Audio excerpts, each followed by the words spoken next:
Ceux qui font Monaco sont au micro. Je suis Geneviève Berthy et bienvenue dans le podcast de Monaco Info.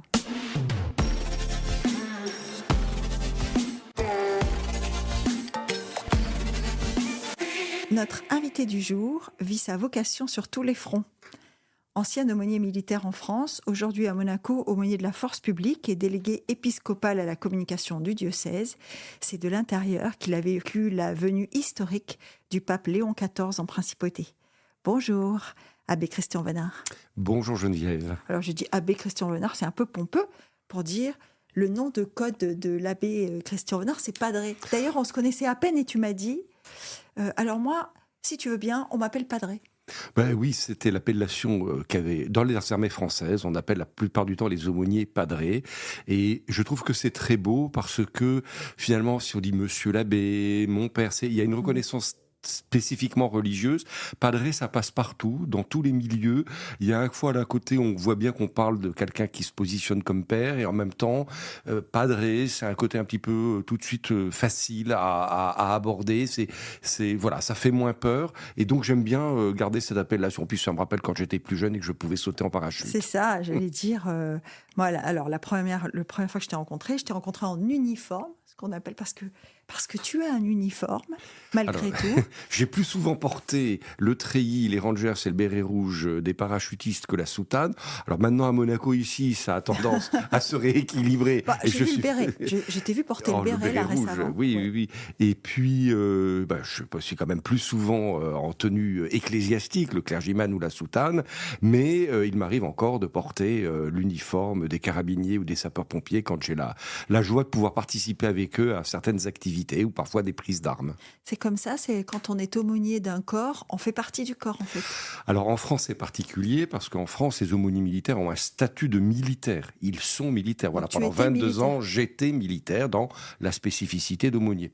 Ici c'est un peu particulier parce que je suis prêtre du diocèse de Monaco et je dessers les carabiniers du prince et les sapeurs-pompiers de Monaco, et de ce fait-là le prince m'accorde un privilège de porter un uniforme alors que je ne suis pas techniquement un militaire de la force publique. Je suis associé à la force publique. Mais tu faisais partie du régiment des parachutistes dont tu étais l'aumônier. Ah oui, ça, quand j'étais dans l'armée française, j'étais vraiment pleinement militaire. J'avais une carte d'officier comme tous les aumôniers, et on était vraiment pour tous les calculs, que ce soit la solde, les opérations extérieures, on est vraiment géré comme des personnels militaires. Aujourd'hui, je suis un heureux jeune retraité de l'armée française, puisqu'on peut prendre sa retraite très jeune, et donc oui, on a vraiment un statut de militaire dans l'armée française.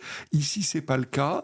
Ce qui fait d'ailleurs que, quand avec le souverain, on a réfléchi un petit peu. Bon, j'avais comme prédécesseur le père Penzo, et on a réfléchi un petit peu. Et moi, je lui dis quand même, ici à Monaco, ce serait bien que l'aumônier de la force publique puisse porter la soutane avec des signes distinctifs, parce qu'on a un État catholique, et donc ça a aussi du sens que l'habit ecclésiastique puisse être un peu authentifié aussi comme faisant partie de la force publique. Et donc, avec le prince Albert, on a choisi d'avoir sur le col de la soutane les couronnes princières et la croix pectorale que j'ai eu l'honneur de voir le prince lui-même dessiner. Je lui avais apporté un modèle, et puis il a pris un papier et il a dit « Ah, mais moi je verrais ça plutôt comme ci, comme ci, comme ça ». Et je lui ai dit « Écoutez, monseigneur, alors à ce moment-là, on va prendre votre modèle et ce sera celui-là ». Et donc c'est la croix pectorale que j'ai l'honneur de porter a été dessinée par le prince lui-même. Ah oui, et tu portes aussi tes décorations sur la soutane. Ça, oui, ça se fait pour les aumôniers militaires. On porte nos décorations. On dit parfois c'est un peu le signe de la vieillesse. On voit un petit peu partout où on est passé. Alors les gens qui sont pas vraiment du milieu comprennent pas forcément tout ce que ça veut dire, mais ça veut dire qu'on est passé dans pas mal d'endroits, pas mal d'expériences, parfois douloureuses. Hein. Là, dans quelques temps, je vais accompagner par exemple la princesse Caroline, qui est la marraine d'un des régiments dont j'ai été l'aumônier, le 17e RGP, qui a la douleur de perdre, au moment où nous parlons, un de ces hommes au Liban, dans les affrontements en ce moment entre Tsahal et le Hezbollah. Ce soldat faisait partie de la FINUL. Et donc il y a des moments durs aussi. C'est un régiment qui a été douloureusement marqué aussi, là, dans l'histoire récente. J'en étais l'aumônier quand ce régiment a perdu plusieurs de ses hommes en Afghanistan, parfois dans des circonstances très dramatiques. Et je ne sais pas comment, un jour, je m'apprêtais à venir rencontrer ici certains membres de la famille princière, et au régiment, en riant, un officier me dit demandez donc. Alors eux, ils pensaient plus à la princesse Stéphanie pour des raisons évidentes, parce qu'elle est très connue en France, son côté people avec évidemment comme un ouragan, etc. Il dit demandez donc à la princesse Stéphanie de devenir notre marraine. Alors je sais pas comment ça a évolué dans ma tête, mais quelques temps après, je vois la princesse Caroline et je lui ai proposé. Un peu d'une manière un peu innocente. Je lui dis, mais ce serait peut-être bien d'être la marraine d'un régiment qui a souffert. Et à ma grande surprise, elle a pris ça très au sérieux. Et c'est d'elle-même qui m'en a reparlé en disant, mais et alors ce projet de marrainat avec le 17e RGP? Alors je lui dis, mais c'est vraiment sérieux? Oui. Et elle prend ça très très à cœur. Et donc un des maîtres artisans à ce moment-là, ici à Monaco, ça a été le colonel Fringant, qui a beaucoup aidé. Et alors évidemment, quand je suis rentré au régiment, en disant, la princesse Caroline serait d'accord éventuellement pour être la marraine du régiment. Ça a fait un petit séisme. D'un seul coup, le colonel qui commandait le régiment a dit oui, mais il faut quand même que je demande aux hautes autorités françaises. Et puis, d'un point de vue diplomatique, il faut voir, etc. Puis, tous les voyants se sont mis au vert. Quelque temps après, il y a eu la fameuse affaire Mera, terrible, où le terroriste Mera a tué des soldats français, dont 2 de mes soldats qui sont morts dans mes bras sur le sol montalbanais. Et puis ensuite, comme il n'arrivait plus à trouver de soldats, il est allé tuer ses enfants à l'école aux Arataram à Toulouse. Et alors, ça, du coup, on a attendu un petit peu pour pas faire le marrainat de la princesse au milieu de tout ça. Ça pouvait pas aller. Et puis, elle est devenue marraine du régiment. Et je dois dire, pour l'avoir accompagnée à plusieurs reprises à cette époque-là et depuis, elle prend ça vraiment très à cœur. Et là, vous voyez tout de suite, quand je l'ai tenue informée qu'un soldat du régiment était décédé, elle a tout de suite répondu, je souhaite pouvoir y aller si c'est possible. Donc c'est quelque chose de beau, et ça rejoint cette grande histoire des Grimaldi à l'époque, mais pas qu'à l'époque récente d'ailleurs, parce que à partir du moment où Monaco devient comme allié principal le roi de France avec Louis XIII, où le prince de Monaco, son titre est assuré par le roi de France et va à partir de ce moment-là habiter à la cour et devenir un des grands serviteurs du roi de France comme militaire, au point de devenir pair de France, que les princes deviennent pairs de France. Donc il y a une histoire d'amitié qui s'est créée entre les armées françaises et la famille Grimaldi, qui se poursuit. On sait que notre prince souverain est très attaché notamment à la Légion étrangère, qu'on a vu ici à Monaco. Lui-même se rend parfois, il va aller dans quelques jours vivre la grande fête de la Légion de Cameron à Aubagne. Donc Pierre et Andrea, moi j'ai des souvenirs très très très intimes et amicaux avec Pierre Cassiraghi venant passer son brevet parachutiste dans un autre régiment dont j'étais l'aumônier, le 3e RPIMA. Donc on a sauté ensemble. Donc c'est drôle, de temps en temps Pierre raconte à les gens, ça c'est le padré avec qui j'ai sauté en parachute. Alors les gens sont un petit peu étonnés au départ, mais il y a une vraie histoire d'amitié, et je trouve très touchant la manière dont la princesse Caroline s'est investie dans ce marrainat et combien elle sait se faire proche, notamment quand il y a des coups durs du régiment. Et du coup, il y a vraiment une histoire d'amitié qui s'est créée aussi. On a eu, il y a quelques années de cela, le 17e RGP était l'invité d'honneur de la fête nationale, avec son aigle qui est sa mascotte. Et puis, maintenant, ils ont pris l'habitude, notamment avec les carabiniers du Prince, d'avoir pas mal d'échanges, des échanges sportifs, des échanges... Il me semble, puisqu'on en a parlé dans ce podcast ici même, que le colonel Pied, parachutiste lui-même, il vient... oui, c'est amusant parce que en fait, le colonel Pied, on a servi ensemble dans le même régiment, le 17e RGP, et c'est un peu comme ça qu'il s'est fait connaître ici, notamment du colonel Fringant, et à un moment donné où il fallait faire un recrutement d'un officier pour les carabiniers du Prince, il est apparu à plusieurs personnes que tiens, comme on le connaît, peut-être on pourrait... Et puis bon, là aussi, il y a eu un alignement des planètes, et donc et son commandant en second maintenant, le capitaine Tourmy, est aussi un ancien du 17e RGP. Donc il y a des vrais liens qui se sont créés entre ce régiment, la principauté. Et je trouve ça beau parce que c'est un régiment vous savez, les sapeurs, c'est un régiment de sapeurs parachutistes. Les sapeurs, c'est les gens du génie. Et c'est une arme assez humble, parce que c'est un travail, la SAP, c'est un travail de soutien, c'est un travail... c'est ceux qui installent les campements, c'est ceux qui préparent l'arrivée des régiments. Qui font du déminage. C'est pas forcément ceux qu'on imagine tout de suite, les cavaliers qui sont à la tête de l'armée. C'est ceux qui construisent. C'est des bâtisseurs d'un côté, c'est des gens qui s'occupent de sécurité de l'autre, tout ce qu'on appelle les NEDEX, autour des mines. Et Du coup, ça donne un état d'esprit chez les gens qui servent dans ces régiments-là que moi j'apprécie beaucoup, qui est fait à la fois beaucoup de professionnalisme et d'humilité. Et je pense que ça correspond bien, par exemple, à nos carabiniers auxquels on demande aussi cette humilité, à la fois d'être dans la cour des grands, sans mauvais jeu de mots avec la cour d'honneur du palais, mais de fréquenter en permanence la famille souveraine, les invités de la famille souveraine, les gens importants de Monaco, et puis de savoir garder en permanence à l'esprit quelle est leur mission, de savoir se situer dans l'humilité. Et ça, je trouve que de ce point de vue-là, que d'ailleurs, je voudrais pas oublier mes amis sapeurs-pompiers aussi, hein, dont la mission est tellement essentielle ici à Monaco, parce que c'est tous les jours. Le lieutenant-colonel Ivrard me disait, c'est tous les jours au quotidien, en fait. Et ça va de la mission la plus dangereuse à la mission la plus simple d'accompagnement. Alors eux aussi sont des sapeurs-pompiers, et on retrouve cet état d'esprit à la fois de service, de grand professionnalisme et d'humilité. Finalement, on les voit pas forcément toujours au premier plan. Je pense par exemple au moment, bientôt on vivra les différents grands prix, dans quelques jours le grand prix historique. Le rôle des pompiers était déterminant, essentiel. Enfin, heureusement qu'ils sont là pour la sécurité, et ils sont pas forcément aux loges d'honneur, mais ils sont là, ils sont présents. D'ailleurs, au moment du voyage du pape, ça m'a beaucoup touché. À un moment donné, en redescendant de l'archevêché pour la messe au stade Louis II, et d'un seul coup en passant dans les couloirs du stade, etc., et je voyais des pompiers de Monaco un peu partout, et j'étais content de pouvoir les saluer dans un jour aussi particulier que celui de la visite du pape, de les voir tous finalement en poste, toujours dans l'humilité, pas au premier rang, mais essentiels dans leur mission. Alors parlons justement de la visite du pape, parce que c'est vrai que ça nous a rassemblés, et je dis nous, puisque c'est la communauté de ceux qui font Monaco au sens très large du terme, hein. On parle des pompiers, et donc on parle aussi de tous ceux qui ont fait les images et qui les ont commentées. Et c'est pour ça que je me tourne vers toi à ce moment-là, parce que je réalise, pendant qu'on commente cette journée, qu'en fait, toi, comme tu la commentes, tu n'iras pas donc servir la messe avec lui, déjà.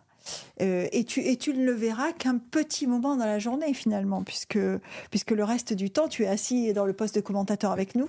Et donc, et à ce moment-là, je te pose la question et je te dis et pourquoi ça? Et tu me dis, c'est la mission que l'évêque m'a confiée.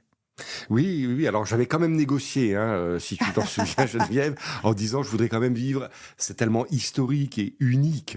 Je voudrais quand même vivre au moins un moment en direct. Et gentiment, tout le monde l'a accepté, en commençant par l'archevêque, qui m'a dit oui, bien sûr. Donc de pouvoir vivre ce moment particulier de la prière avec le pape dans notre cathédrale, la prière de Sexte, exactement.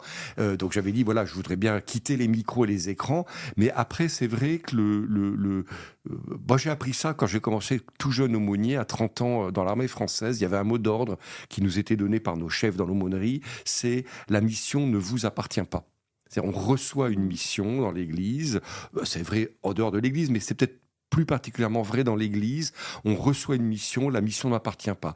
L'évêque m'a demandé, il y a 6 ans, quand je suis arrivé, de m'occuper de tout ce qui était communication pour le diocèse. Demain, il peut me demander de tout abandonner et de faire autre chose. Et après, on a humainement, on peut avoir des regrets, on peut dire, j'aimerais continuer. On a des appétences. Mais concrètement, et c'est beau parce que ça rend libre finalement. Ouais. Si vous voulez, quand c'est pas, j'ai été dans une toute autre vie il y a très très très très longtemps. J'ai été un jeune entrepreneur, j'avais créé une société à Paris. Bon, là, on est maître de son destin, on décide, on sait si on veut. Et il y a on apprend, je crois, quand on devient prêtre. C'est pour ça que parfois on dit mais c'est si long que ça les études pour être prêtre. Alors c'est vrai qu'il y a une partie études, c'est-à-dire 6, 7, 8 ans, mais c'est aussi une manière d'être qu'on apprend. Et on apprend à se déposséder aussi un peu de soi-même, à accepter. Et quand on a des tempéraments un peu d'entrepreneur, un peu etc. C'est pas toujours facile d'accepter de se déposséder de soi-même, de se dire je ne suis pas le seul maître de ma vie, je décide pas tout seul. Et d'ailleurs, vous voyez, dans le passage du pape, c'est une chose qui m'a frappé en me disant, mais vous savez, le pape, c'est quelqu'un qui est totalement donné à la mission. C'est ça, j'écoutais là et je me disais, en fait, celui qui est l'exemple même de quelqu'un qui s'est dépossédé de soi-même, c'est bien le pape. Oui. Parce qu'on s'en rend compte, on l'a suivi, nous l'avons suivi toute la journée, 8 heures, il était sous nos yeux, à l'écran, encore plus peut-être que tous ceux qui se sont déplacés pour venir le voir. Et on a cette impression qu'il ne s'appartient plus, il est tout entier donné à la mission. À donner à ce qu'il doit. Oui.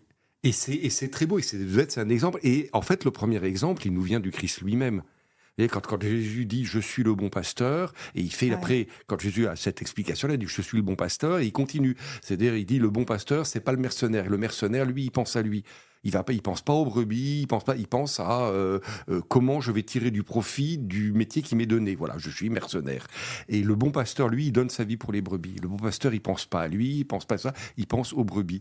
Et c'est vrai que le pape, on a un des plus beaux titres du pape, c'est d'être le vicaire du Christ, le représentant du Christ à la tête de l'Église dans son aspect visible, dans son cheminement terrestre. Et on l'appelle aussi serviteur des serviteurs.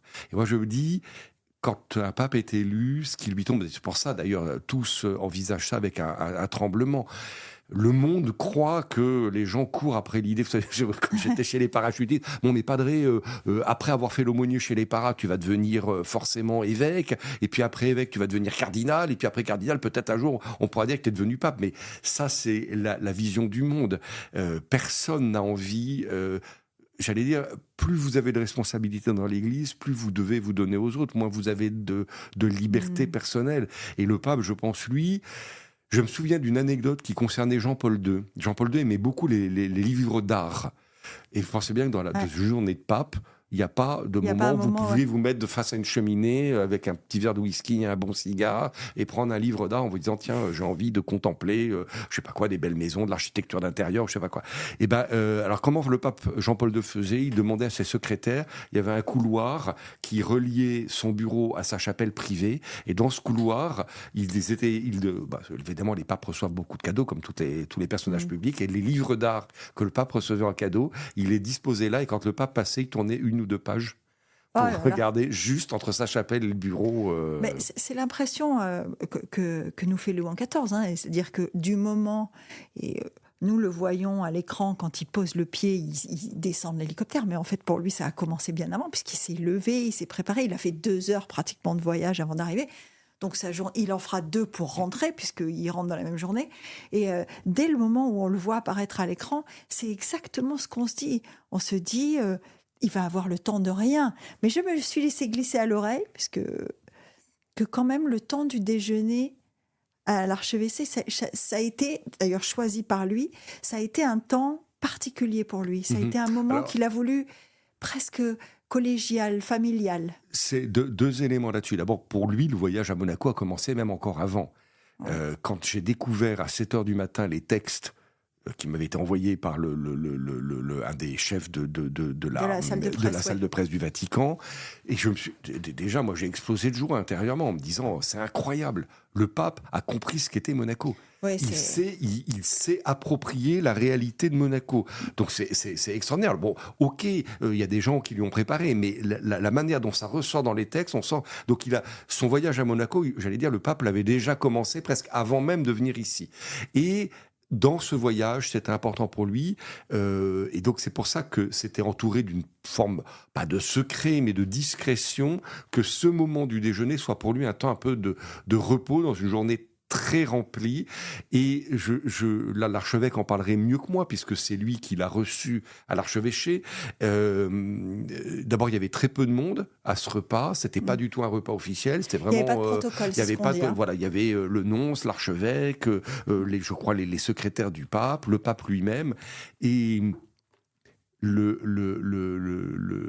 l'archevêque nous a dit à quelques-uns après, il nous a dit mais le pape était tellement simple qu'il y a des moments, on en aurait presque oublié qu'on était en train de déjeuner et de parler avec le pape. Et l'autre aspect qui a beaucoup frappé l'archevêque, qui en parlerait mieux que moi, puisque lui, il a vécu en direct, mais il nous l'a raconté après, c'est le pape s'intéressant à tout. Et l'archevêque nous a dit, on sent que c'est vraiment un homme de la rencontre. Et je crois que c'est à travers cette journée, et ce qui est beau, moi, un des aspects qui m'a le plus touché et qui vraiment rentrait dans mon cœur, c'est que on a eu un pape, Léon XIV, qui venait à la rencontre d'un peuple, d'une église, d'un peuple et de son souverain. Et d'un autre côté, l'image qu'on lui a donnée, qui n'était pas une image surfaite, qui n'était pas, on l'a dit à plusieurs reprises, toi comme moi, dans nos commentaires, c'était l'image que c'était une grande famille, la grande famille de Monaco, certes un peu élargie l'après-midi au stade, mais que c'était... Et beaucoup de gens qui ont regardé ça de l'extérieur et qui m'ont ensuite dit un peu comment ils avaient ressenti à travers les écrans, les commentaires, m'ont dit c'était vrai que ce qui ressortait... Et donc c'était pour les gens qui connaissent pas du tout Monaco, c'était très surprenant parce que ils ont l'image, bon voilà, des F1, des bolides, l'image Assez sophistiqué. voilà, d'un Monaco un petit peu très qui existe aussi, hein, mais ils n'ont souvent que cette image-là, des influenceuses instagrammeuses, des gens très très riches du monde entier qui viennent un peu claquer leur fric et parfois de manière un peu indécente, ce que d'ailleurs le pape a au passage noté. Et puis, alors les gens qui connaissent que ça ont découvert qu'il y avait une toute autre réalité à laquelle ils n'imaginaient pas. Et les gens qui connaissent un peu Monaco, moi je pense à des très bons amis qui habitent le fin fond de la Bretagne, qui viennent 1 ou 2 fois par an à Monaco et qui disent mais nous on a retrouvé le Monaco qu'on connaît et qu'on connaît à travers vous, Padré, c'est-à-dire le Monaco, des gens qu'on rencontre à la cathédrale, à la paroisse Sainte-Dévote, quand on va au marché de la Condamine, c'est-à-dire des gens qui mènent une vie normale dans un lieu qui n'est pas normal et on le sait tous. Qui n'est pas courant. Voilà, Ça, qui présente bien des aspects. Voilà, oui, c'est sûr que Monaco, c'est une réalité particulière, c'est quand même très spécial, c'est le PIB le plus riche du monde. Mais les gens qui vivent là, et les uns et les autres, on essaye au milieu de tout ça de vivre de la manière, j'allais dire, la plus normale qui soit. Et ça me plaisait que dans cette journée-là, on ait à la fois cette image d'un pape de la rencontre, et qui avait compris qui il venait rencontrer, et d'autre côté, d'un peuple, d'une famille princière qui cherchait pas à montrer autre chose que la réalité. Quelque temps avant le voyage du pape, il y a toute une équipe du journal La Croix qui est descendue pour prendre la réalité. C'est-à-dire qu'avant d'être dedans... Qui avait été au départ assez acerbe. Et ils avaient été un peu, voilà, au départ, les 1 ou 2 premiers moments où vous avez parlé, c'était un peu... Mais ils ont eu cette honnêteté, que je trouve très belle pour des journalistes, de dire on envoie une équipe, on vient même pas faire des articles au départ, on vient sentir. Et bien, un de ceux, le responsable du groupe, qui est un prêtre, qui travaille à la rédaction de La Croix, hein, qui est un des rédacteurs en chef, me dit on est tous retournés de ce qu'on a découvert ici, et qu'est-ce qu'on peut faire pour aider le diocèse? Je dis, mais rien d'autre que raconter la réalité de ce que vous avez vu. Ne cherchez pas à dire autre chose. C'est-à-dire raconter les gens que vous avez vus, que vous avez, on vous a rien caché. Vous avez voulu voir des catéchumènes, vous avez donc des adultes, des jeunes adultes qui préparent leur baptême, leur confirmation. On vous les a fait rencontrer. Que le pape avait tenu à rencontrer aussi, hein. Parce que ça, c'est un point que je voulais qu'on explique bien à ceux qui nous écoutent, c'est que tout le programme de la journée a été validé, choisi, encouragé, dicté par le pape lui-même. Pour prendre cet exemple précis de Sainte-Dévote, c'était pas du tout au départ dans le programme. Bon, tel le programme... La séquence de Sainte-Dévote qui est quand même une séquence très touchante, parce que c'est rare de voir le pape aussi proche des gens, bien sûr. Il a alors, au serré, début, je pense, c'était pas, 250, 300, 400 mains, je sais pas combien. Il a pris des enfants dans les bras. Enfin, et puis on a des images sublimes, parce que c'est rare de voir le pape avec autant de gens autour de lui, si proches de lui. Et au début, c'était pas du tout prévu dans le programme. Bon. Et alors, du côté du diocèse, on commence à dire, nous, quand même, Sainte-Dévote, religion populaire, ce serait quand même important. Bon, alors, vous savez, on rentre un peu dans des batailles, hein, ça circule par les ambassadeurs. C'est très étagé quand même, hein, le Vatican, c'est pas si simple. Hein. C'est pas simple du tout, le Vatican n'est pas simple, nous, de notre côté non plus, entre palais, gouvernement, diocèse, heureusement, tout le monde s'entend bien, mais chacun voyait un petit peu midi à sa porte, se demandait, bon... Et à un moment donné, dans toutes les discussions qu'il y avait en interne ici à Monaco et avec le Vatican, on a réussi à pousser donc cette idée, peut-être un passage à Sainte-Dévote. Alors, dans cette idée de départ, c'était un passage assez rapide et on s'était dit quand même ce serait beau, parce que c'est quand même une thématique importante dans l'Église d'Occident en ce moment, cette question des catéchumènes. Donc, comme on a à peu près 80 catéchumènes en formation, on les met dans Sainte-Dévote et pour pousser, pour que ça puisse plaire du côté du Vatican aussi, on dit que ce serait l'occasion pour le pape de rencontrer. Et quand c'est revenu du Vatican, parce qu'en effet, comme tu l'as dit, chaque point, et on l'a tous vu les uns et les autres dans nos domaines respectifs, tout est visé, que ce soit la sécurité, que ce soit le menu du déjeuner, que ce soit les emplacements aux fenêtres du palais, tout est... c'est normal, hein, comme nous ferions d'ailleurs pour le prince quand il a un déplacement à l'étranger, il y a des gens qui vont vérifier comment ça va se passer, où est-ce que le prince va se mettre, etc. Même en interne à Monaco, on le fait. Et... quand la mouture est revenue du Vatican, c'est non, alors très bien, Sainte-Dévote, mais le pape souhaite à ce moment-là qu'il y ait une rencontre avec les jeunes de Monaco. Et cette rencontre, alors là, très directif, il faut que dans la rencontre, il faut qu'il y ait des chants, des danses, des témoignages, etc. etc. Alors là, nous, on était trop contents. Donc, mais pour vous raconter l'anecdote jusqu'au bout, 2 jours avant la visite, il y a eu des précurseurs du Vatican qui sont arrivés ils sont passés à Sainte-Dévote. Et là, le chef du bureau des voyages, Monseigneur Salas, non, pas possible. Qu'on voit pendant toute la journée aux côtés du pape, d'ailleurs, sur les images. Absolument. Il est curé, il est prêtre. Il est prêtre, prêtre brun. Très brun. Mais là, si vous regardez les images du voyage du pape en ce moment en Afrique, vous le voyez absolument sur toutes les images, vous voyez Monseigneur Salas, donc qui est le chef du bureau des visites et des voyages, pardon. Et il dit au curé de Sainte-Dévote, au père Ars, il lui dit non, ce ne sera pas possible. Et pourquoi ? Non, mais le pape peut pas être dans un espace aussi restreint. Et alors, le père Ars dit, dans ce cas-là, on enlève les bancs. Oui, il faut enlever les bancs. Pouf, il fallait prévoir d'enlever tous les bancs et ça donne ces images absolument sublimes de l'église Sainte-Dévote sans aucun banc, où effectivement le pape peut rentrer, avoir ce moment de recueillement devant le Saint-Sacrement, puis les quelques explications en quelques secondes du curé de Sainte-Dévote sur qui est Sainte-Dévote, et quelques secondes de recueillement devant les reliques de Sainte-Dévote, celles qui sont conservées à Sainte-Dévote. Et ensuite, ce moment de rencontre exceptionnel, qui à mon avis, c'est le plus long discours du pape ici à Monaco. Oui. C'est le discours avec les jeunes, qui est un discours quand même très fort. Moi, je retiens cette phrase à chaque jeune, tuer le visage de Monaco. Ouais. Et tuer le visage du Christ ici à Monaco. Alors, ça tombe bien que tu le cites comme ça, parce que ce qui a été très frappant, je pense, pour tous ceux qui ont suivi cette journée, c'est que c'est un pape qui a le sens de la formule quand même. Oui. Il a eu 2-3, enfin, je dis 2-3 parce que c'est celle que j'ai en tête, mais il en a eu certainement beaucoup plus que ça. Il a eu des formules, des phrases que nous avons tous gardées. Quand il termine quasiment dans son homélie en disant et à vous, diocèse de Monaco, je vous confie la mission de transmettre la joie, c'est magnifique. Le pape nous dit. Et il y a plusieurs reprises d'ailleurs, il avait commencé dès le matin en disant qu'il confiait, alors là c'était pas à l'église de Monaco, c'était à la principauté. Il dit, je confie à la principauté le fait d'approfondir ce qu'on appelle la doctrine sociale de l'église, c'est-à-dire comment construire un monde plus juste. Et donc il a ponctué tout au long, quand il a parlé par exemple du respect de la vie à différents moments, ça a été aussi pour dire, Monaco, vous avez cette exemplarité aussi dans un monde contemporain dans lequel beaucoup de ces éléments-là ne sont plus compris, où c'est vraiment, il a cité à un moment donné le pape François, la culture du déchet, en disant que c'était pas possible,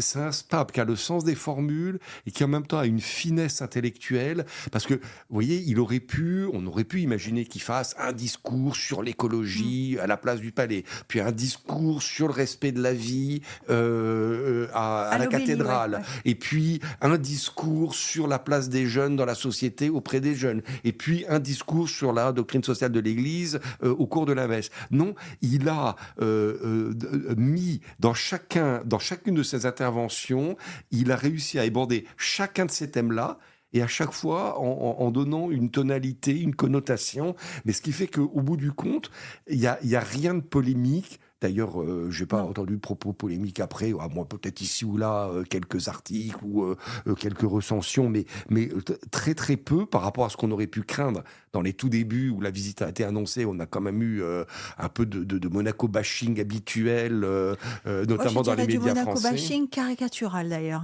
parce que on est resté sur des images, ce bashing était fondé sur des images de Monaco qui sont pas tout à fait exact quand même. Pas tout à fait sur des caricatures. Voilà, sur des caricatures. Parce que tu disais, il a quand même abordé des points difficiles, oui, à un moment donné sur la place du Palais, devant les résidents, et Dieu sait qu'on sait que Monaco rassemble des résidents qui ont un niveau de vie très supérieur à la moyenne, et il dit quand nous sommes privilégiés, ce que nous avons, nous ne devons pas le mettre sur une étagère. Ça doit faire. Oui. C'est un pape qui a été capable, et c'est ça que je trouve très beau. Elle a été capable d'aborder des thèmes exigeants, mais d'une manière où chacun pouvait l'entendre et se dire à ce moment-là, est-ce que je... Et non pas se braquer tout de suite en disant, oui, il est en train de me faire la leçon. Alors, à la fois, il montrait une exigence, et sans donner l'impression, oui, vous les riches de Monaco, non. Il posait, il montrait un idéal, il montrait en disant ce serait bien d'avancer, en disant je vous confie une mission. Et j'espère que demain, en effet, notamment les grands acteurs économiques de Monaco, en tout cas l'Église, on est déjà en train de réfléchir, l'archevêque est déjà en train de réfléchir avec ses collaborateurs, comment est-ce qu'on va se saisir de ce message du pape, et en particulier par exemple sur les questions économiques, de justice sociale, et comment est-ce qu'on va pouvoir être force de proposition en lien avec les grandes institutions monégasques, est-ce qu'en effet, est-ce qu'on prend ce discours du pape au sérieux ou le pape est passé et puis il se passe plus rien après. Et oui, c'est vrai parce que ce qu'on comprend et ce qu'on découvre, peut-être pour certains d'entre nous, je ne sais pas, lors de cette journée, c'est que un pape qui vient en visite, c'est pas juste quelqu'un. Alors juste, c'est déjà beaucoup, mais c'est pas juste quelqu'un qui vient répandre son amour ou sa bénédiction ou sa bienveillance. C'est aussi quelqu'un qui vient, alors j'ai bien aimé pendant le commentaire, tu l'as dit à plusieurs reprises, il vient éveiller nos esprits. Oui, il vient nous aiguillonner. Nous dire, c'est bien, mais vous pouvez sûrement faire encore mieux. C'est bien, mais vous pouvez aller plus loin. Moi, j'ai été frappé. Si vous reprenez les 4 grands discours, à chaque fois, il y a aussi, par exemple, un appel à l'intériorité. Ouais. Si vous voulez progresser, il faut vous ancrer, je cite très librement, mais il faut vous ancrer dans une... Il l'a dit aux jeunes, vous ne pouvez pas avancer si vous n'avez pas une vie intérieure, vous ne pouvez pas avancer si vous ne retrouvez pas le goût du silence.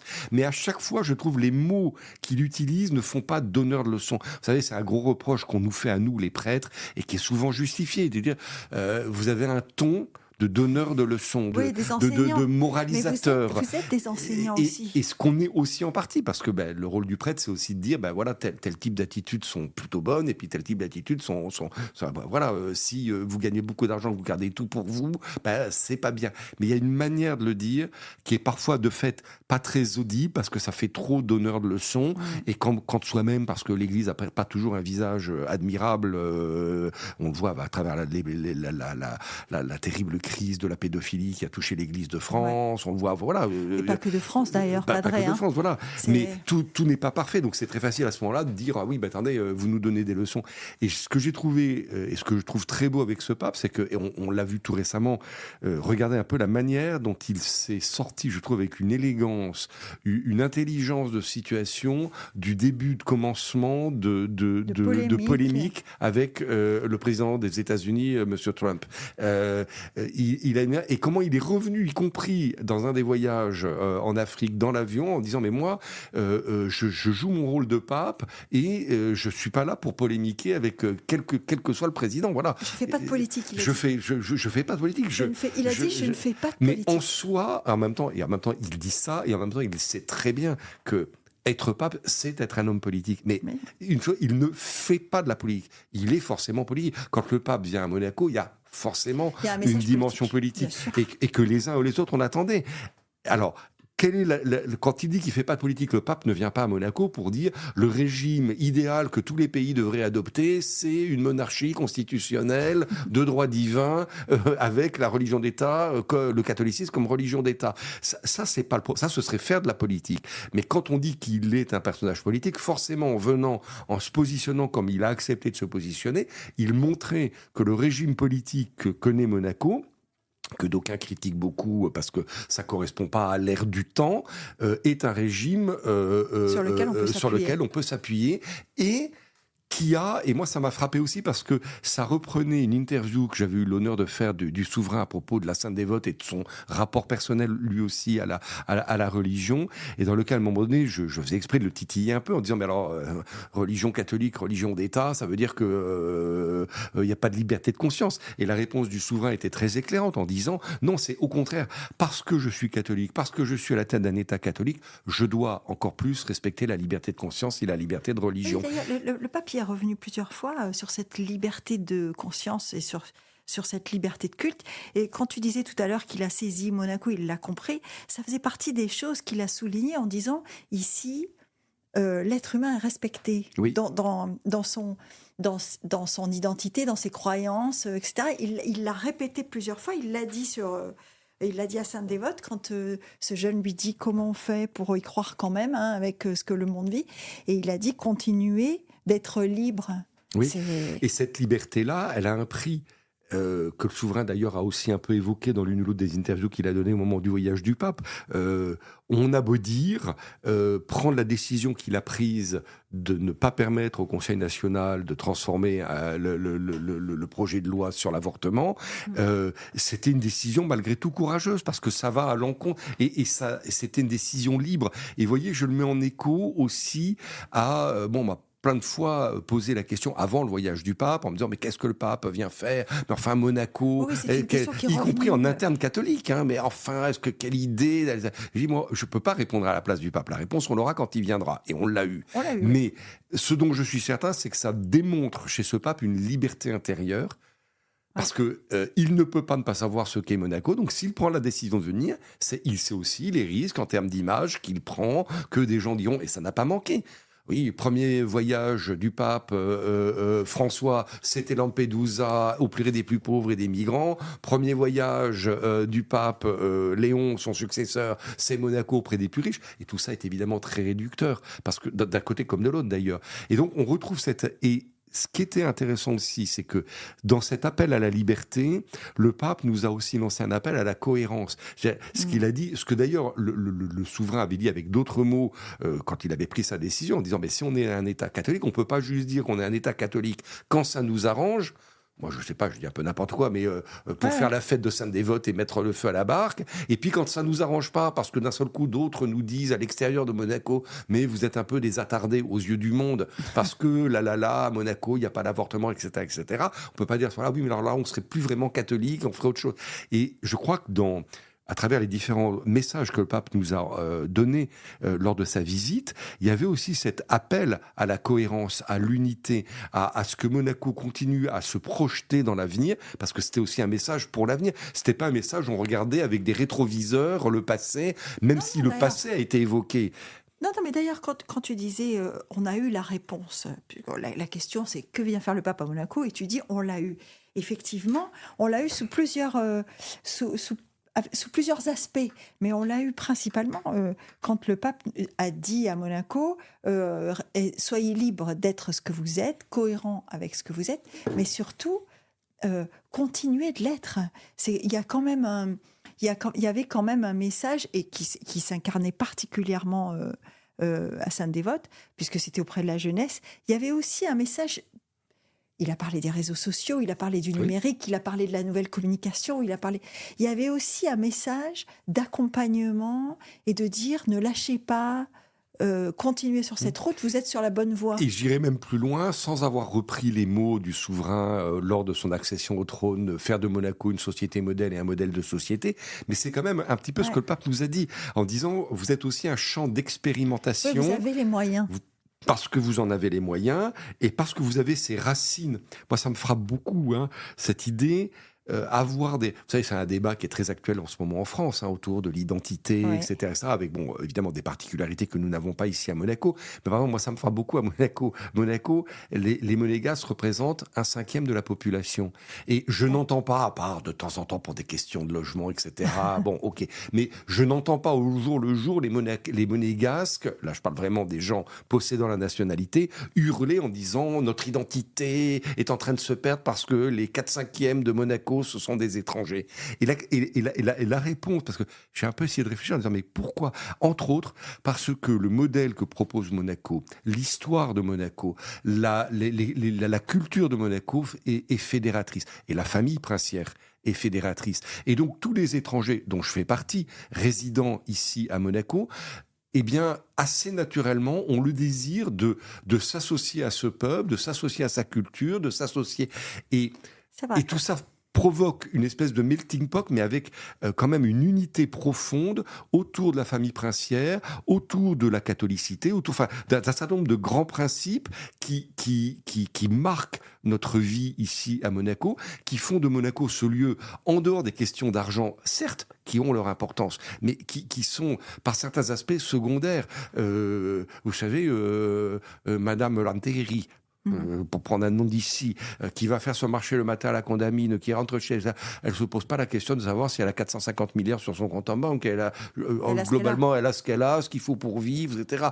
Bon, et il il y a quand même moi j'aime bien cette idée, il y a une espèce de Monaco Way of Life qui est fait quand même de beaucoup de bienveillance, je trouve, globalement. On vit dans un pays où on essaye les uns et les autres, parce que c'est un tout petit pays. Si on commence à s'entre-déchirer, ça devient tout de suite très compliqué. On le sait, parce que, comme je l'ai dit à un moment donné dans les commentaires, hein, Monaco, c'est une grande famille. Comme dans toutes les familles, il y a forcément des histoires de famille. C'est inévitable de temps en temps. Il y a forcément des moments où on n'est pas tous d'accord. Voilà, on n'est pas tous d'accord. On trouve que le frère aîné est un peu désagréable, que la petite sœur a eu tous les avantages, et pas, etc. C'est la vie de toutes les familles. Mais, comme dans toutes les familles, on sait qu'à un moment donné, ce qui nous unit doit être plus fort que les quelques éléments qui nous désunissent. C'est un peu, pardon, hein, si je te, mais parce que je suis ta pensée. C'est un peu ce que dit le pape d'ailleurs. Hein. Oui. Il dit la grande famille de Christ, c'est cette famille-là. On n'est pas tous d'accord, pas toujours. On n'a pas toujours la même façon de voir les choses, mais en fait, on se soutient tous. On se rassemble. Et on se retrouve sur l'essentiel, qui est le message de l'Évangile, qui est le message du Christ, qui commence par le premier des commandements, c'est le commandement d'amour. Aimer Dieu par-dessus toute chose, et ça n'est vrai que si on aime son prochain. Et donc, je crois que cette mission que le pape, j'allais dire, nous a confiée à différents moments dans ses différents discours, c'est la place en disant, vous avez la chance d'être un pays privilégié par bien des aspects, alors montrer à la face du monde comment, en vivant des vertus chrétiennes, alors individuellement, c'est pas ça. Moi, le premier, j'ai beau être prêtre, est-ce que je vis tous les jours l'ensemble des vertus chrétiennes? Ben non, parce que je suis un pauvre pécheur et que donc, comme tout le monde, il m'arrive de manger de la viande quand il faut pas. Oh, ça, si c'était que ça. Mais de me mettre en colère, d'avoir parfois des pensées injustes vis-à-vis de certaines personnes qui m'ont agacé. Enfin, voilà, mais on essaye de progresser et collectivement, le pape nous dit essayez de montrer à la face du monde ce que peut être une société moderne, mais dont les inspirations les plus profondes sont tirées de l'Évangile. Et encore une fois, quand on dit ça, ce que je trouve bien, c'est je peux être musulman, je peux n'avoir aucune conviction religieuse et néanmoins trouver que faire passer l'amour du prochain avant l'amour de soi-même, c'est quand même pas si mal que ça quand on veut avoir des relations en société. Et que c'est un message qui est... Et je crois que c'est ça aussi, la place de l'Église dans Monaco, c'est... Pour tous ceux qui le souhaitent, évidemment, et ça rejoint beaucoup de ce que j'ai vécu comme aumônier militaire, c'est évidemment d'assurer ce qu'on appelle le culte, c'est-à-dire les gens qui veulent avoir la messe, les sacrements, et Dieu sait que c'est important. Mais c'est aussi d'être capable d'accueillir tous les autres, de rentrer en dialogue avec tous les autres pour dire, voilà, c'est constitutif de la vie monégasque, la formule qu'on a forgée à l'archevêché, hein, si tout l'ADN de Monaco ne réside pas dans son catholicisme, sans le catholicisme, Monaco perd une partie de son ADN. Ouais. Et le rôle de l'Église, pas que, mais je pense qu'un des rôles de l'Église à Monaco, c'est... Dans un monde, parce qu'on n'est pas une terre isolée, dans un monde où justement ces références chrétiennes, notamment en Europe, sont quand même passées un peu au deuxième plan, voire au troisième, voire carrément oubliées, c'est en permanence de redonner du sens à ces racines chrétiennes qui nous ont forgés ici comme nation monégasque, parce que les princes ont voulu aussi, hein. Ça a été rappelé par le pape et ça a été rappelé par le souverain aussi dans son discours. Justement, ce que je me dis, c'est comment un pape... alors, on dit américain, mais pas que, hein, parce qu'il est très sud-américain aussi, hein, il a un passeport péruvien aussi. Et quand il parle français, il n'y a pas beaucoup d'accent anglo-saxon, il y a plus de l'accent sud-américain, oui. Enfin, en tout cas hispanique. Donc, ce pape qui vient... de contrées de grandeur. Je parle de grandeur en volume, en nombre, etc. Parce que ce soit l'Amérique latine, y compris le Pérou, c'est immense, avec des communautés très nombreuses. Les États-Unis, n'en parlons pas. Ce pape-là qui comprend la notion de cette communauté unique, en fait. Oui. Hein. Tu l'as dit au début en disant... Et ce qui est extraordinaire, parce que c'est dès ses premiers mots, et lui qui vient des grands espaces, il comprend la notion de la petitesse. C'est ça. Alors il dit, après, les petits font l'histoire. Comme pape, il est à la tête aussi d'un des plus petits États du monde. Hein, donc enfin, il a le temps mais il est à la tête d'1,5 milliard de fidèles, exactement. Et pour autant, et je crois que c'est ça qui est magnifique, il a décidé de venir rencontrer cette réalité de la petitesse et de se dire, j'ai un message à faire passer à partir de cette petitesse. Et je crois que là, c'est un message qui est très, très politique. Hein. Et là aussi, il fait pas... C'est une partie de réponse à la question, hein, d'ailleurs. Bien sûr. Et il y a un rôle des petits dans l'histoire, et ce rôle des petits, pour le coup, lui, il n'est pas petit. Il dit d'ailleurs, même dans la Bible, on le voit. Rappelle que celui qui combat Goliath, c'est David, le jeune berger. Et il tue Goliath uniquement avec une pierre et une fronde, et pas avec les javelots, les chevaux, les chars, etc. Il en parle sur la place du palais. Il parle de David. Il parle de David et Goliath très très vite.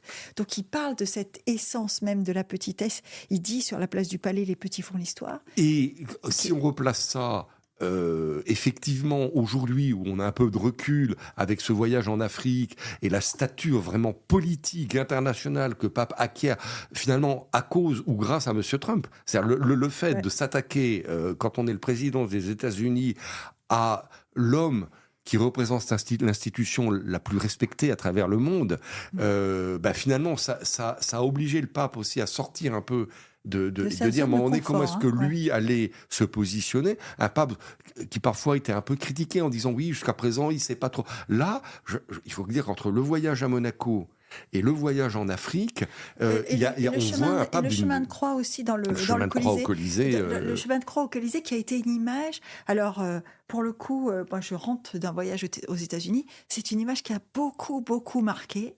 Ce chemin de croix dans le Colisée. Alors, peut-être parce que ça faisait un moment, pour pas dire un moment certain, qu'un pape n'avait pas eu la force physique de porter la croix, et que lui la porte tout le long. D'ailleurs, il la pose pas, il la donne pas. Ça, c'est peut-être la première chose, mais c'est surtout que avec ce chemin de croix, il rappelle ce que tu disais tout à l'heure, être le vicaire du Christ, c'est aussi ça, quoi. Ah non, il arrive, je trouve, à cette symbiose, à la fois que parfois le pape François donnait vraiment l'image du politique. C'est-à-dire qu'il y avait un discours, c'est un jésuite, donc il avait un côté très... Pour ceux qui ne savent pas, le mouvement jésuite, c'est quand même le mouvement des politiques. On dit toujours, les jésuites sont les plus fins politiciens. Oui. Et puis pendant longtemps, ils ont été les conseillers de gouvernement, des rois, des princes, etc.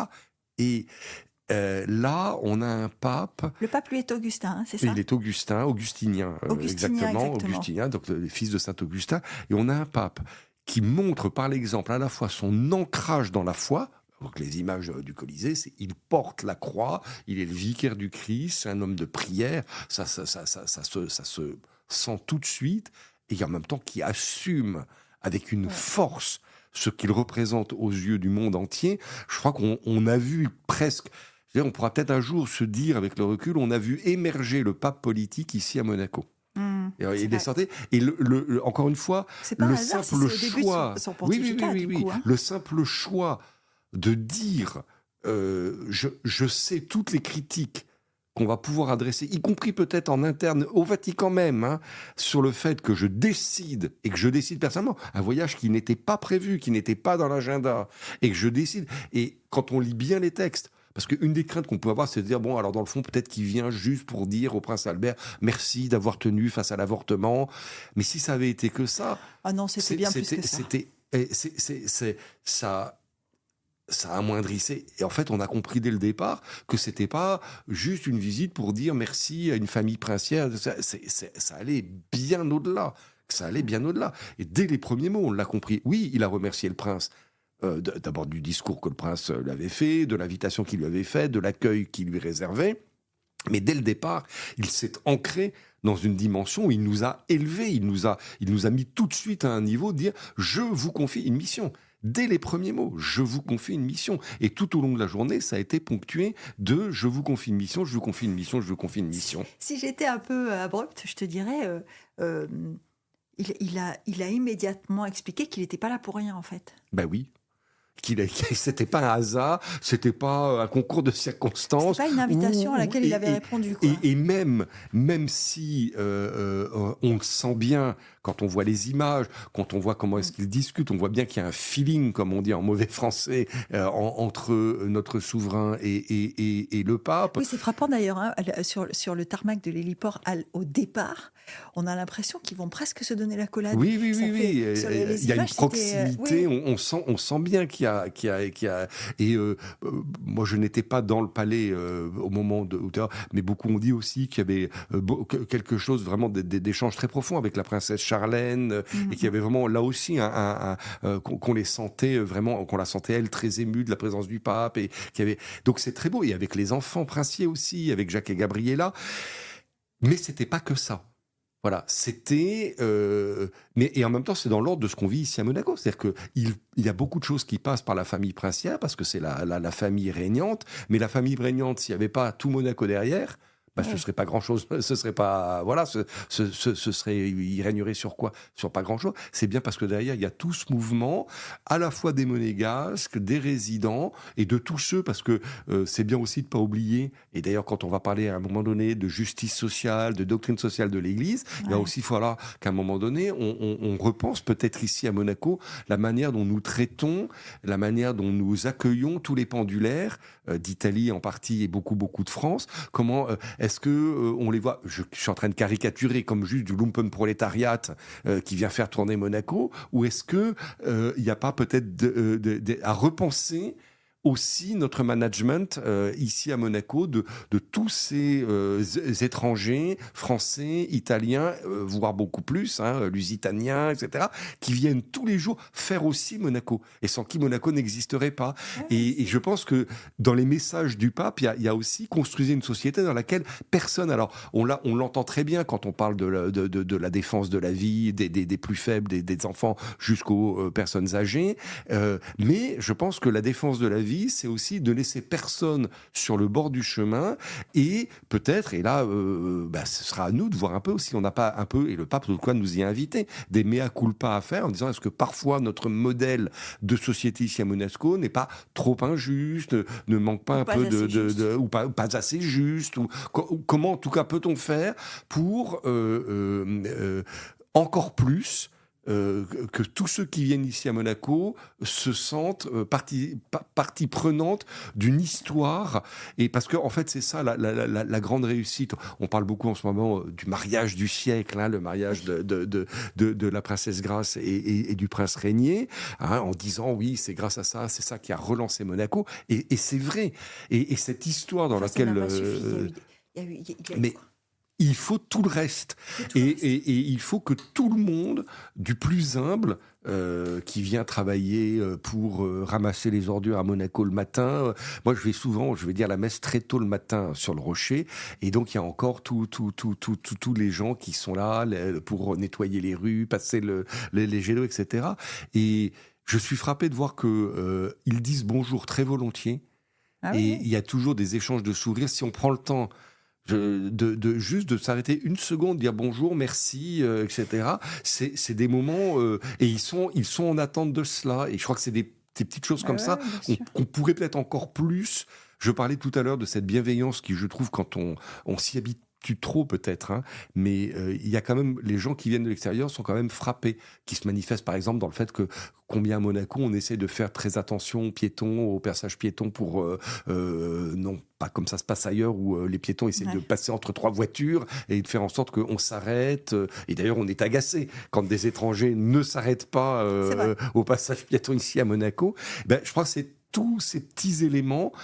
Et le pape nous invite, là on est dans la dimension plus sociale, mais le pape nous invite en disant ancrez-vous dans le message de l'évangile qui est fondateur aussi de votre société, ancrez-vous là-dessus pour repenser peut-être un peu. Et pour nous, Église, c'est évidemment un appel, alors encore plus direct du pape, jusqu'où êtes-vous prêt à servir tous vos frères? C'est ça. Tous vos frères. Tous vos frères. Le travail commence, j'allais dire, parce que quand on t'écoute, et on a écouté aussi Dominique-Marie David, notre archevêque, quand il est venu sur le plateau de Monaco Info, après la visite Juste du pape, après, oui. Juste après, on l'a entendu. Il a dit, maintenant, pour nous, les choses commencent. C'est-à-dire, voilà, on a vécu cette journée, on a vécu la bienveillance, la générosité, l'élévation intellectuelle, l'échange, le plaisir, l'honneur, la joie. Et maintenant, le travail commence.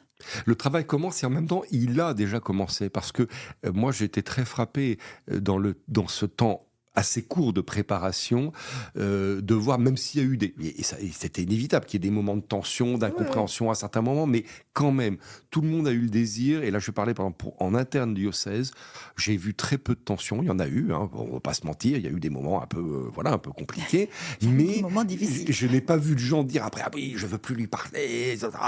Non, j'ai senti au contraire que quelque chose s'était, avant même que le pape arrive, quelque chose s'était mis en place et sur lequel il va falloir continuer. On s'est un peu aussi redécouvert, on a redécouvert en interne à l'église de Monaco les forces vives où habituellement on n'y fait plus trop attention, où on a parfois un regard un peu trop pessimiste en disant on n'arrive à rien. Ça. Et là on s'est rendu compte que on arrivait à faire des choses extraordinaires tous ensemble. Quand on lance l'idée, on va avoir besoin de volontaires, et que alors on n'a même pas encore fait de publicité pour dire ça. Il y a déjà 200 personnes qui se sont portées volontaires. On découvre qu'il y a une richesse. On se dit d'un seul coup, mais c'est incroyable. Et ça, vous voyez, déjà en interne diocèse, je crois qu'il y a un capital qui s'est construit grâce au pape, grâce à la visite du pape là-dessus, sur lequel il va falloir maintenant continuer à avancer, avec en plus les orientations que le pape nous a données. Mais je trouve même que dans les collaborations que cette visite a initié entre les forces vives de Monaco, il y a beaucoup de choses, des gens qui se sont découverts, des gens qui... moi, j'ai été très frappé de voir... Mais à tous les niveaux, que ce soit la Croix-Rouge, que ce soit les gens justement des services d'assainissement, que ce soit Monaco, tout le monde s'est dit, il faut qu'on se retrousse les manches, et tout ça s'est fait quand même, malgré forcément à certains moments peut-être des petits moments de tension, faut pas être iréniste, mais quand même avec l'idée, et ça c'est une grâce c'est déjà une grâce du voyage du pape, cette idée, on est capable de tous se retrousser pour un même projet, et c'était pas n'importe lequel. Est-ce qu'il en est conscient, lui, d'après toi? Le pape. Est-ce que tu penses, parce que quand il dit je suis le vicaire du Christ, quand on est pasteur, moi j'ai cette image du pasteur, c'est aussi le rassembleur, c'est celui derrière lequel on va. Est-ce que tu penses qu'il a conscience d'avoir alors j'allais dire ce pouvoir, je ne sais pas s'il aimerait le mot, mais en tout cas il dégage cette impression ou cette envie ou cette solidarité-là. Est-ce que tu penses qu'il le sait? Oui, parce que je dirais oui, et forcément, parce que c'est une des premières missions que le Christ confie à Saint-Pierre. C'est-à-dire d'affermir ses frères dans la foi. Et ça, c'est les paroles même du Christ à Saint-Pierre. Il lui donne comme mission d'être un ferment d'unité et d'affermir ses frères dans la foi. Donc le rôle du pape, bien sûr, il y a un rôle de gouvernement qui s'est accru dans l'histoire, parce qu'il y a une espèce de centralisme romain, mais pendant très longtemps, par exemple... L'appareil de l'Église. L'appareil, le système. Mais vous pensez que pendant très longtemps, le pape ne nommait pas les évêques. Les évêques étaient choisis par différents modes, en lien avec le pape, mais c'était pas le pape qui décidait qu'un tel serait évêque. Et ça l'empêchait pas d'être pape. La mission première du pape, c'est d'affermir ses frères dans la foi et dans l'espérance. Et c'est ce qu'il a fait. Et d'ailleurs, l'archevêque qui a toujours voulu, dans ce temps de préparation, recentrer un peu nos regards en disant l'important, c'est pas de savoir à quelle place je vais me trouver, je le cite de mémoire, c'est de savoir est-ce que je vais être au premier rang, au deuxième rang, tout ça n'a aucune importance. L'important, c'est de comprendre le message qui va nous être adressé et de préparer nos cœurs à ce message. Or, le message que le pape va nous adresser, on n'en connaissait pas le contenu, mais on savait d'avance que ce qu'il allait nous dire, c'est quelle est la foi qui doit vous animer et quelle est l'espérance qui doit vous faire aller de l'avant. Ça, on savait parce que c'est le rôle du pape. Donc, bien sûr que le pape est conscient que là, il est au cours de son voyage en Afrique, on voit bien aussi tous les messages qu'il délivre qui ont été pesés. Alors, vous savez comment ça se passe, on va pas trahir de grands secret. Avant le voyage du pape, il y a la secrétairerie d'État, qui est donc un peu son premier, c'est le cardinal Parolin. Le cardinal Parolin. Donc, il y a beaucoup de collaborateurs, mais ils envoient un message à l'église locale, donc ici à Monaco, diocèse de Monaco, en Afrique, dans les différents diocèses, en disant le pape va venir chez vous, qu'est-ce que vous aimeriez que le pape vous dise ? Et on répond, si le pape vient, voilà, tel et tel thème, ce serait bien, etc., etc. Et après, le pape, c'est lui qui choisit, il a des collaborateurs qui travaillent là-dessus, etc. Donc, évidemment qu'il y a toujours un effet de résonance. Mais vraiment, le rôle du pape, c'est et là, il y a dans notre jargon de théologien, on dit ce qu'on appelle des grâces d'État, c'est-à-dire on croit vraiment que le Saint-Esprit est à l'œuvre pour aider le pape dans sa mission. Vous vous rendez compte la charge qui pèse sur lui. Ah. Donc, il est aidé par Dieu lui-même, mais vous voyez, sans aller jusqu'au pape, vous êtes curé de paroisse, vous avez aussi un peu ce rôle-là. Le curé de paroisse, c'est un bon pasteur. C'est celui, alors son troupeau est un peu plus petit, hein, mais néanmoins, c'est celui, il est là tout le temps. Mais il est là tout le temps, c'est celui qui doit guider, c'est celui qui doit donner de l'espérance, c'est celui qui doit dire, voilà, si on est chrétien, voilà les racines sur lesquelles il faut s'appuyer, et c'est celui qui est capable de temps en temps de dire à la communauté, je trouve qu'on est trop égoïste et qu'on devrait être plus généreux, ou etc. C'est le rôle du pasteur, et c'est ce que alors le pape il le fait pour l'Église universelle, mais ce qui est très beau, c'est que quand il vient rencontrer une église locale, ce qu'il a fait pour nous, et vraiment moi mon cœur bondissait de joie en lisant l'intégralité des discours à 7h du matin en me disant, et je les ai en même temps totalement redécouverts à chaque fois, hein, mais oui, parce que dit par lui, ils sont encore différents. C'est complètement différent, puis dans l'ambiance. Tu me les as posés sur la table, donc je les ai lus et je les ai entendus lus par lui. C'est pas les mêmes textes. Non, ça ne résonne pas de la même manière. Malgré le fait qu'il a voulu parler français, dont on sait que c'est pas une langue. Alors il la parle, mais on sent bien qu'il ne la parle pas couramment. Non, et néanmoins, il a quand même voulu la parler, et tout en la parlant, il nous a parlé quand même. Hein, bien sûr. Non. Et c'est très beau parce que je sais à peu près les éléments qui ont été envoyés par nous au Vatican, en disant voilà. Et quand on voit comment ça a été retravaillé, on se dit vraiment voilà, il y a l'inspiration de l'Esprit Saint. Il y a la qualité d'un homme, le pape, de son intelligence, de ses collaborateurs qui ont dû l'aider aussi. Et puis à un moment donné, et on y croit très très profondément, il y a l'œuvre de l'Esprit Saint, il y a l'œuvre de Dieu qui est capable. Vous savez, vous en rendez compte quand vous êtes un simple prêtre comme moi. Parfois, vous avez des gens qui viennent se confesser. Alors pendant que la personne se confesse, alors tout à l'heure, on dit quelques mots d'encouragement à la personne après la confession. Et parfois, vous vous surprenez à dire des choses, mais c'était pas du tout ce que je pensais que je dirais. Ouais. Et la personne, parfois, vous dit après, c'est incroyable ce que vous m'avez dit. Ça m'a apporté des éclairages. Je ne pensais jamais comprendre le sens de ceci, de cela. Et vous vous dites, le bon Dieu est quand même là. Et comme il habite au plus intime de notre cœur, il est capable de faire surgir en nous des choses auxquelles on n'aurait pas forcément pensé. Et je crois que dans l'activité du pape, il y a cette source d'inspiration de sa proximité avec Dieu. Tous ses collaborateurs disent que c'est vraiment un grand homme de prière. Hein.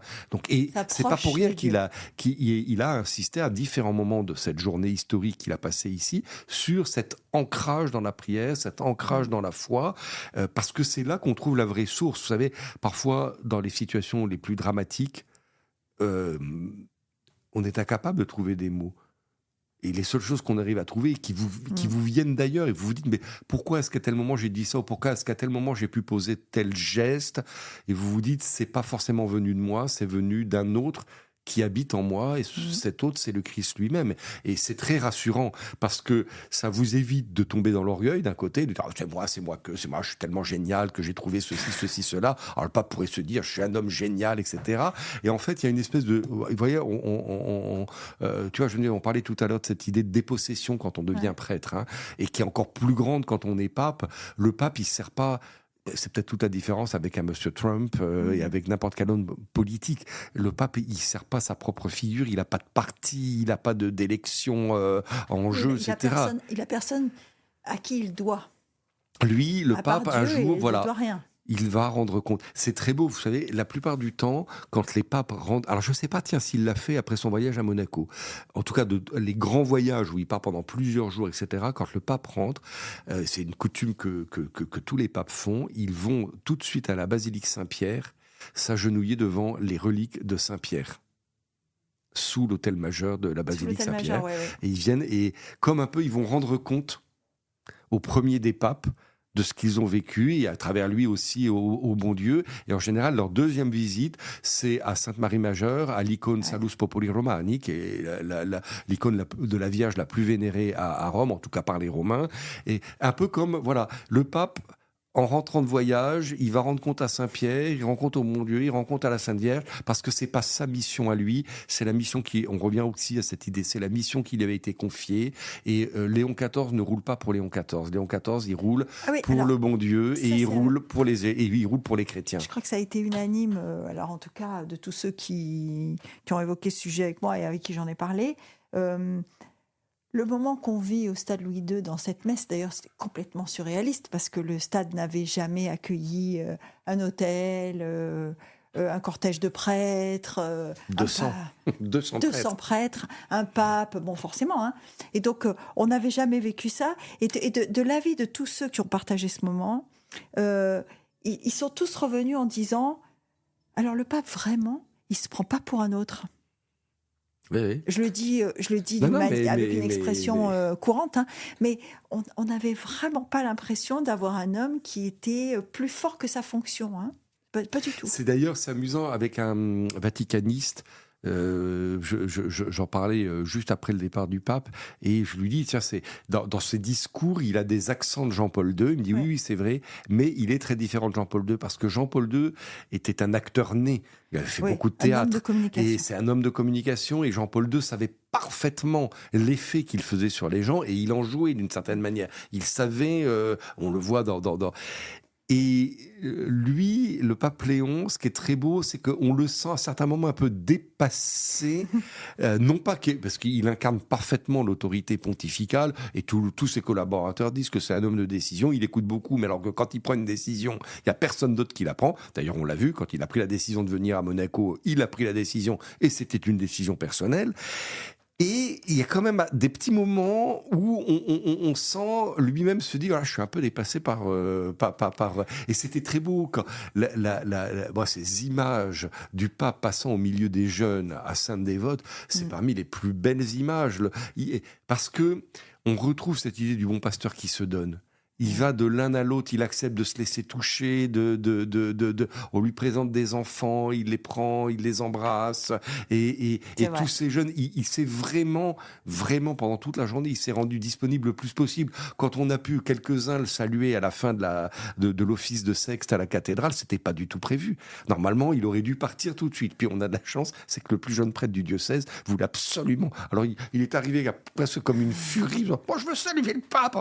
Il l'a pas dit. Mais c'est tout ce que son visage. Alors, ça a fait sourire l'évêque. Il a tout de suite présenté au pape en disant voilà, c'est le père Pierre-Emmanuel Pochet, c'est le plus jeune prêtre du diocèse qui a été ordonné l'année dernière. Alors, ils ont tout petit. Alors, moi, j'étais juste derrière. Je me dis non, alors si l'autre il en a profité, je vais aussi y aller. Hein.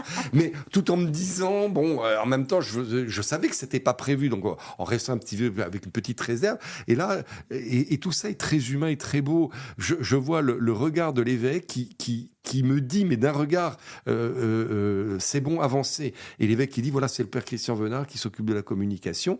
Et pour montrer les aspects humains dans cette visite, je me mets à genoux pour embrasser l'anneau du pape, et puis en me relevant, je vois que le pape a vraiment un assez gros sourire, et qu'il est très intrigué justement par mes médailles et cette croix pectorale. Et donc en me relevant, je lui donne juste, je vois qu'il est un peu interloqué. Alors je lui dis, vous savez, j'ai été aumônier militaire pendant longtemps, et maintenant je suis aussi encore l'aumônier des carabiniers, ce qui vous explique tout cet attirail. Et ça fait, alors le pape ne hurle pas de rire, mais ça le fait, et j'ai des amis prêtres qui regardaient ça de France, qui m'envoient après, mais qu'est-ce que tu as raconté au pape pour le faire rire comme ça? Je lui dis pas grand-chose, je lui ai juste dit que je lui ai donné l'explication de tout cet attirail qui voyait sur moi.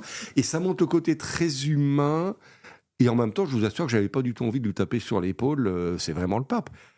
Ça m'a frappé parce que j'ai retrouvé, pendant ce court moment où j'ai eu la chance de pouvoir être sur place, j'ai retrouvé certains des sentiments que j'avais quand j'étais jeune séminariste à Rome et que j'ai eu la chance à plusieurs reprises d'aller servir la messe du pape Jean-Paul II ou d'aller assister tout jeune prêtre dans la chapelle privée avec Jean-Paul II.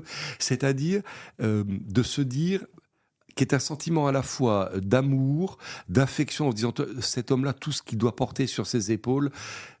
Vous voyez, ça me viendrait même pas l'idée d'aller le voir en disant moi j'ai un problème très sympa, il faudrait régler mon problème. Mais j'ai pas envie d'aller là. Le pauvre, il a déjà tellement de choses à régler. Tu règles ton problème tout seul. Voilà. Si le pape t'appelle en disant j'ai cru comprendre qu'il y avait un problème, là tu iras le voir. Mais autrement, et vous voyez, c'est un mélange d'amour, de respect.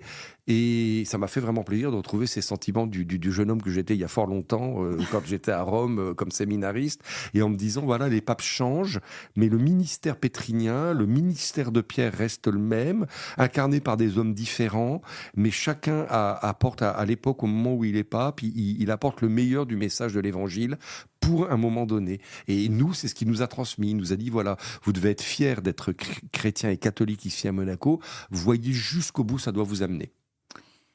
Eh bien, on va y réfléchir, Padre. Merci beaucoup. Je rappelle que vous écrivez aussi, vous publiez. Ça m'arrive. Oui, Un prêtre à la guerre, le témoignage d'un aumônier parachutiste, coécrit avec le journaliste Guillaume Zeller. La sainteté de A à Z. Il y a aussi Libre, propos sur l'Église, évêque et prêtre en dialogue sur les questions brûlantes. Ça, avec Monseigneur Macaire, l'archevêque de la Martinique. Avec l'archevêque de la Martinique. Vous écrivez aussi dans Paroles et prières. Tous les mois. La Croix, ou Aujourd'hui dimanche. Alors, pour tous ceux qui veulent vous retrouver, il y a beaucoup d'autres occasions que cet épisode que nous venons d'enregistrer. Il y a aussi tous les commentaires, puisque vous prêtez votre talent et votre savoir à toutes les messes toute l'année de Monaco, des messes télévisées, les grandes messes télévisées, mais pas seulement. On vous a entendu sur CNews récemment pour d'ailleurs la visite du pape. Et puis les réseaux sociaux du diocèse. Voilà. Merci, Padre, d'avoir trouvé un petit moment dans cet agenda très chargé. Avec plaisir, merci Geneviève.